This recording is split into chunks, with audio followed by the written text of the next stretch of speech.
Well, Chris, welcome to the Frontier. This is your first. You haven't been on the Frontier, have you? I've not. This is the first time.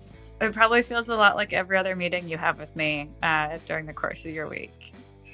Yeah, so we'll go through OKRs and it'll be good. Yeah, go through our GitHub milestone.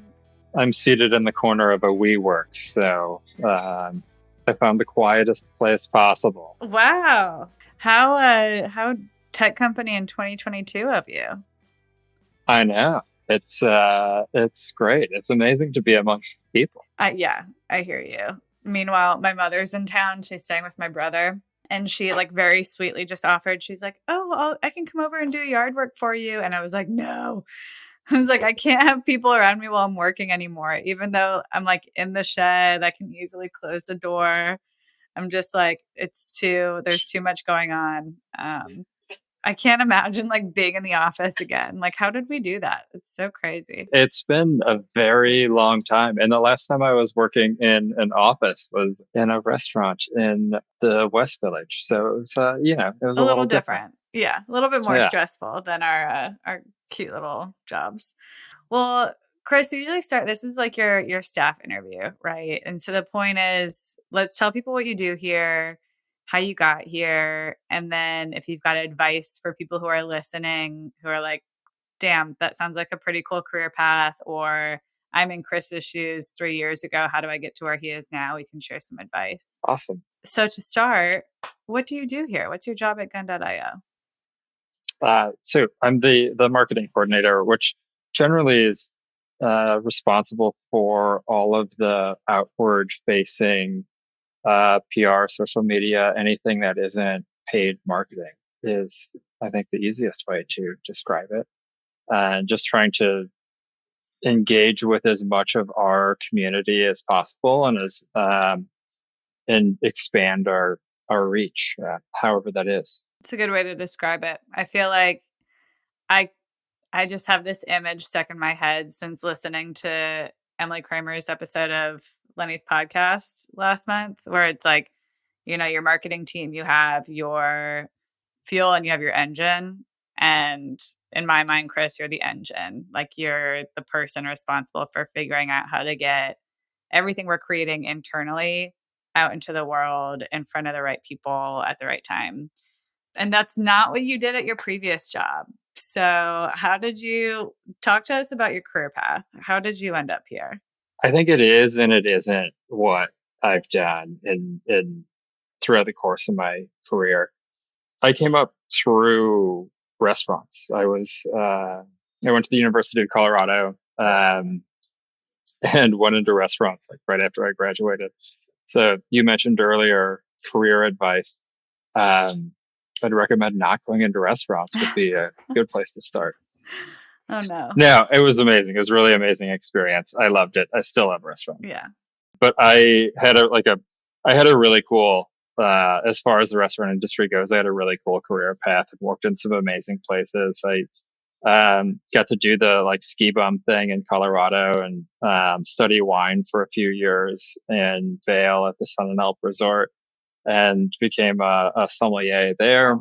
And then was able to take the opportunity to work with a restaurant group called Hillstone, which is like kind of like a grad program in like restaurant operations and like really like how do you make a restaurant make money? And then how do you scale that from one location to 50 locations? And how do you make a cheeseburger taste the same in Santa Monica as in New York? So a lot of like really boring stuff, but I think a lot of things that apply to any sort of business of how do you create systems and how do you make things repeatable. And then went into another group, the Union Square Hospitality Group with Danny Meyer, and was able to learn some really interesting hospitality and really like guest centric type stuff, and able to do some really like goofy off the wall things to take care of people. Yeah. And then from there went into the like entrepreneurial side and opening up small restaurants in New York. So I think it all kind of came together in what I do now, in connecting with people and using that experience of being like front and center in front of people to now try and put Gun.io in front of people, but just through a computer or through PR or through however it is we can reach them. I feel like I've worked in restaurants as well, obviously not at the scale that you have.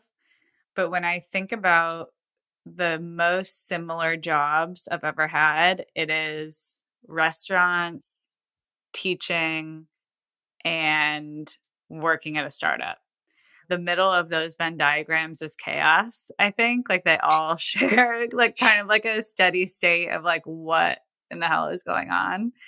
And also minimal direction. At the restaurants you worked in and opened are much different than the ones I worked in. But I would imagine it's the same thing where it's like you don't know what's going to happen when you walk in and start prepping for the day. Like literally anything could happen, and there's no playbook. There's no one, especially if you're in charge, like no one else is telling you what to do. So you just have to figure out how to make sense of the chaos and like with as few casualties as possible. Have you found that to be true? Have you found that there's similarities? Yeah, for sure. I mean, I think that's kind of why I've taken this approach in my career now of like, I love to implement as many systems and like automate as many things as possible because it's just ingrained into me to like expect the unexpected. Like, you never know when a billionaire is going to buy the social media platform that you rely on and everything's going to go to hell. Like, we're like absolutely that not happens. referring to anything in particular. Yeah. Just an example. But, if you have everything else like taken care of and all your ducks in a row, it means when something like that happens, then you can spend the time that you need, like focusing on that to figure out what you need to do to take next steps. Mm-hmm. And that was definitely something that like in restaurants, that's what makes or breaks you. You don't know what's going to happen. Either it's the Department of Health comes in at 8:00 on a Friday night, or your fire suppression system goes off, or some crackhead walks in the front door, or whatever, Oh like my God. the craziest things will happen to you.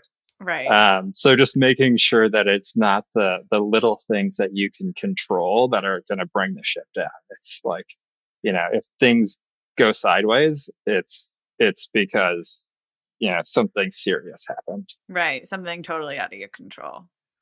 Yeah. Gun.io is not your first job in tech. No.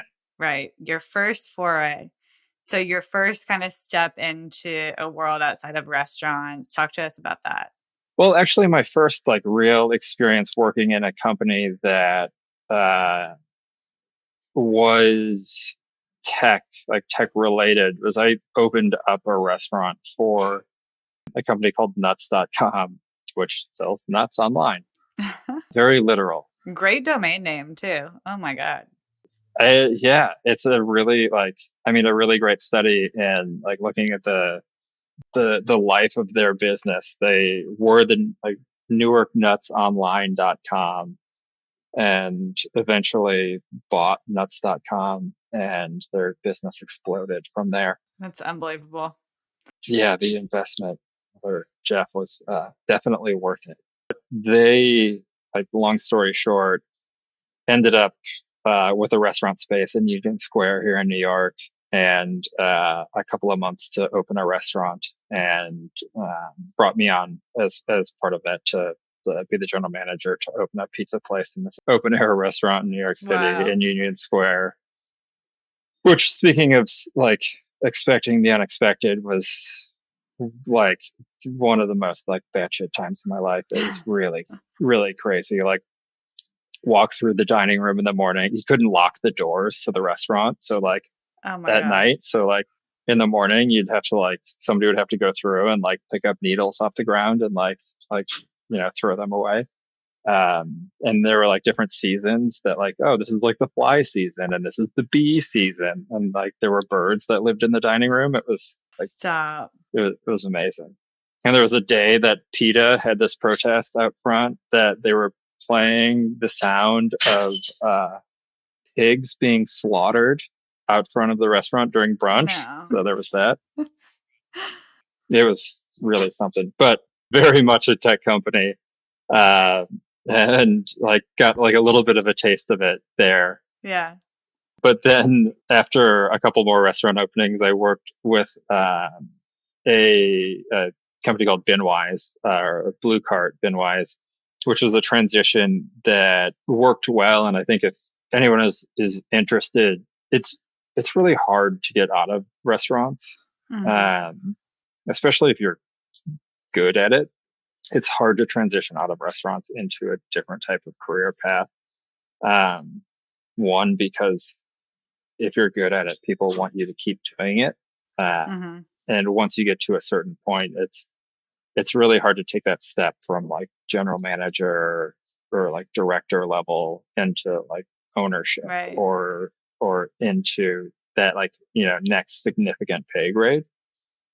But what worked well about going from uh, general manager or like director of operations consulting into sales for Binwise was it was a product that I had used before that was in the Mm. beverage tech space. So that domain knowledge existed. So it was a really easy step for me to take. And unfortunately, well, fortunately, because I'm here now, but there was an acquisition. They acquired another company and ended up combining teams and laying off a decent amount of the sales team. But it was a great learning experience. I don't love sales anyways. I totally prefer marketing Yeah. by a long shot, Same. You and me both. but it really solidified that it was it solidified that it was like, this is the move that I was making. Yeah. That's really good advice for folks trying to make an industry shift, right? Like thinking about, like for us, for example, if somebody wants to become a marketer, wants to get into sales, wants to get into any sort of like product or management, and they have been like a developer before, we would be thrilled to work with them because they understand our customer better than most people understand our customer, right? And it's the same with Yeah. restaurant tech or ed tech, right? Like former teachers often go and work for ed tech startups. And that's, I had never kind of just like named that as like a smart decision if you're trying to kind of switch your career, um, go be the subject matter expert at a company for whom you are the ideal customer, right? Yeah. I mean, there's so much that you can learn and there's so much that you can teach, Mm-hmm.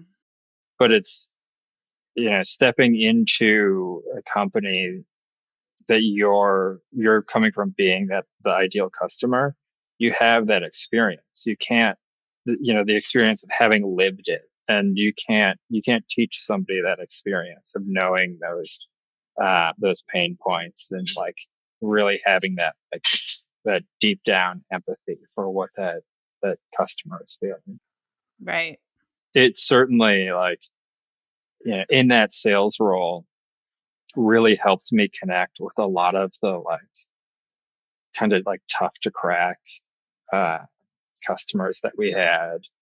Uh, but I was like, admittedly, like I was not the guy that would work well, like being sent to like nightclubs to talk to them. But Right. coming from a like fine dining and wine background, like an old school, like New York wine director Sam, that's like got an all like old school, like French wine list. Like, yeah, like I can get that guy on board type Yeah. of thing, We can talk.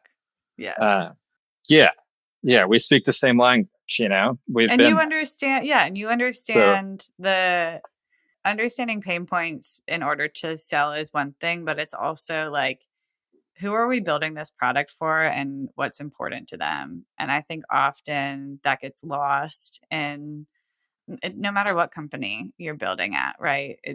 It very much becomes like, well, we Yeah. think we know this about folks, or one or two people have requested this. And those voices are often louder than like your average restaurant manager who's like, actually, I have like no time to place my orders weekly and I need a smarter system to do that efficiently, right? Once again, I think that's applicable, like kind of to your point, that a lot of those lessons are applicable in my role now. Like something that I've always really stuck to is that your customer is always really going to tell you what they want, right? If you Yeah. just listen, the customer is going to tell you. And in restaurants, we had the benefit of the customer literally telling you because you're Yeah. standing in front of them. Yeah. But kind of like getting to where we are now with like looking at changes in social media and people's social media habits, I've been spending a good amount of time looking into our analytics and just looking at um, comparisons between different platforms. Mm-hmm.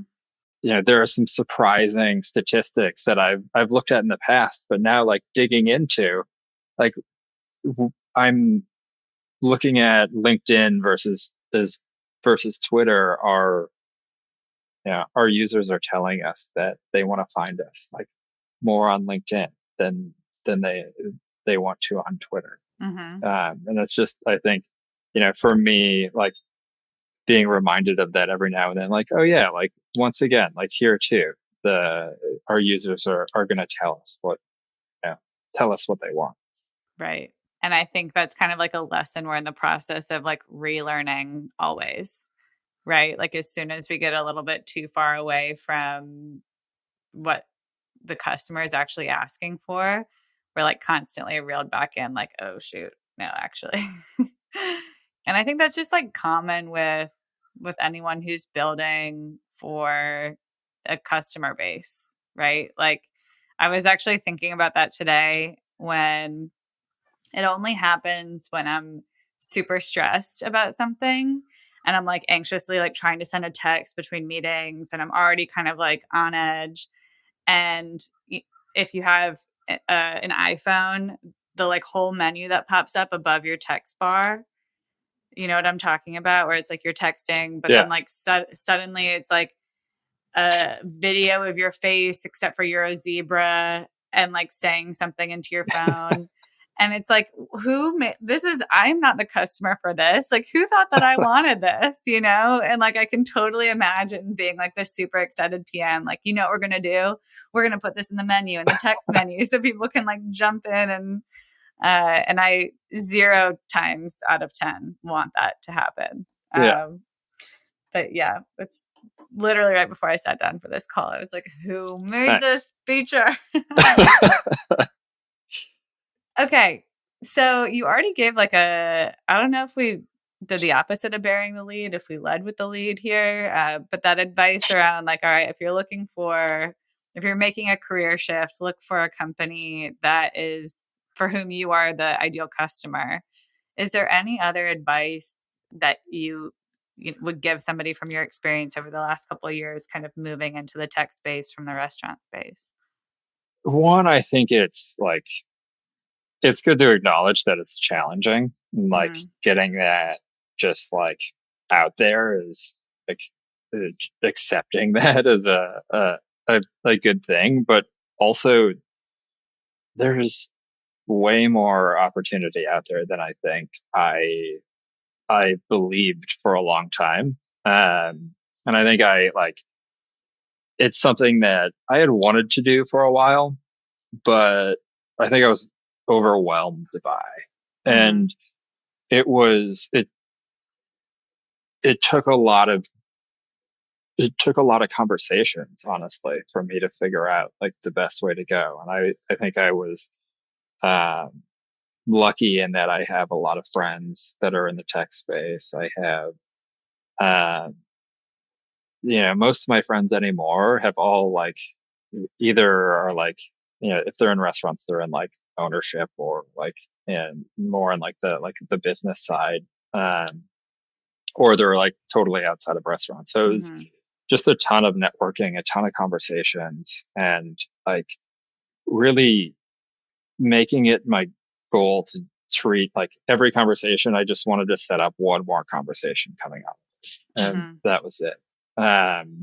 And just holding myself accountable to like like a project management type system of like how I'm going to like get this done. Like these are my goals my goal is to like get a job outside of restaurants in tech. And this is what I'm going to do to get it done. And it was like developing habits for myself that were healthy, that were like getting my head in like the right place. I like a little over a year ago decided I was going to stop drinking after like 14 years in restaurants, which was like, it was like, I've done this for a while. Like it's probably like time to like, take some time off and like really like focus on this like portion of my like career and my life. Right. And like develop some other really healthy like meditation habits and exercise habits and like really get my like mind right. And then like beyond taking care of my like physical and mental self, like really like nurturing relationships and like meeting people, and then just putting the time in and like deciding, figuring out the way to go. If that all makes sense. It does. I think that the mistake people often make when it's time to look for a new job or think about a career pivot is they think of it as like one job to be done, which is find a job, right? Yeah. When in fact, like there's